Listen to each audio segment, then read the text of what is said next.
अस्सलाम वालेकुम students, physics ninth और unit number 8 we are studying. और आज का हमारा टॉपिक है स्पेसिफिक हीट। बड़ा ही स्पेसिफिक टॉपिक है, इम्पॉर्टेंट टॉपिक है, बड़े गौर से सुनिएगा। स्पेसिफिक हीट को हम डिफ़ाइन कर सकते हैं कि the amount of substance required to raise the temperature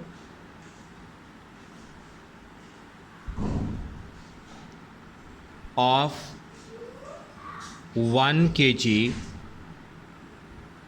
mass of a substance of that substance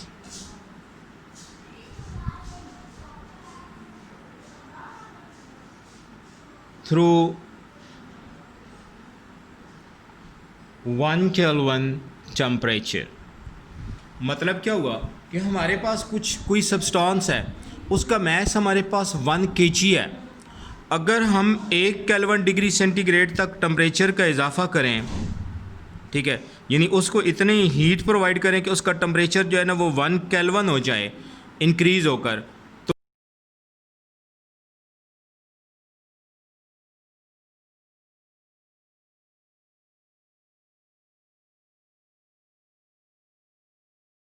कि हीट ऑफ सब्सटेंस है ना वो कुछ बातों पे डिपेंड करती है।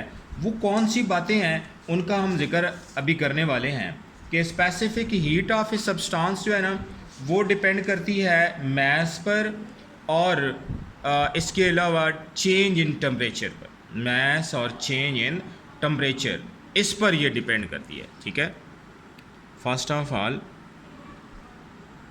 मैस।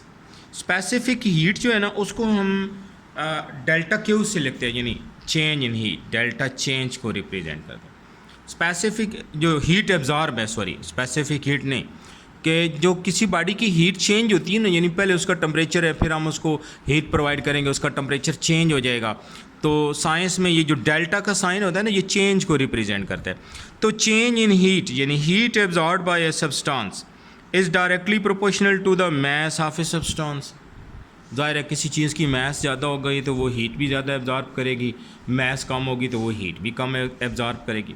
सेकेंडली ये डिपेंड करती है चेंज इन टेम्परेचर, कि आपने कितना हीट किया है, कितना आपकी टेम्परेचर में चेंज आया है, तो ये इस पे डिपेंड कर रही होती है। अगर हम इन दोनों बातों को कंबाइन करें तो that is m delta T. और फिर जब आपको पता है साइन ऑफ प्रोपोर्शनैलिटी हम रिमूव करते हैं, उसकी जगह कांस्टेंट आता है तो इक्वेशन आती है और कांस्टेंट आती है। तो कांस्टेंट जो है ना यहाँ पर c है, सी m डेल्टा टी। यहाँ पर ये डेल्टा क्यू किस बात को रिप्रेजेंट कर रहा है भाई? That is amount of heat absorb, amount of heat absorb, जितनी हीट किसी बॉडी ने एब्जॉर्ब की है ये उसको रिप्रेजेंट कर रहा है। ठीक है, एम किसको रिप्रेजेंट करता है? मैस ऑफ सब्सटेंस को रिप्रेजेंट करता है।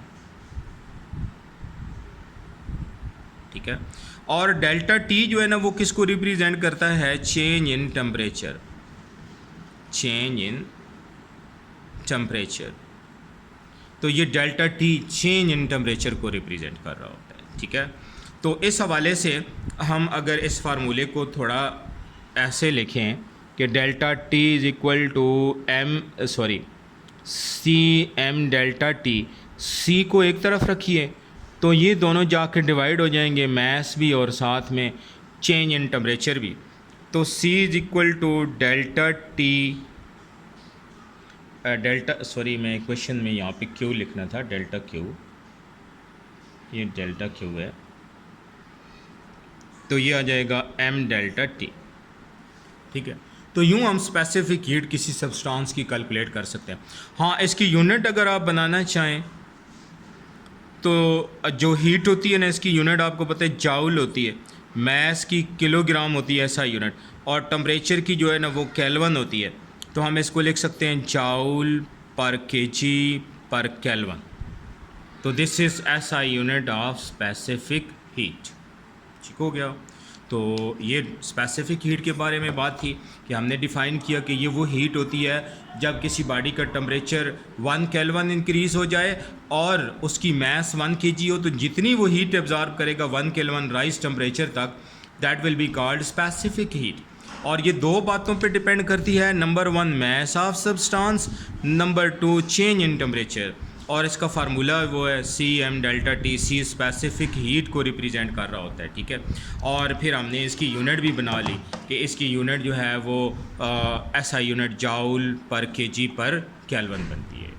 तो ये आज के लेक्चर में सब कुछ आपको इंशाल्लाह समझ आ गया होगा। Okay, wish you good luck, अल्लाह हाफिज़।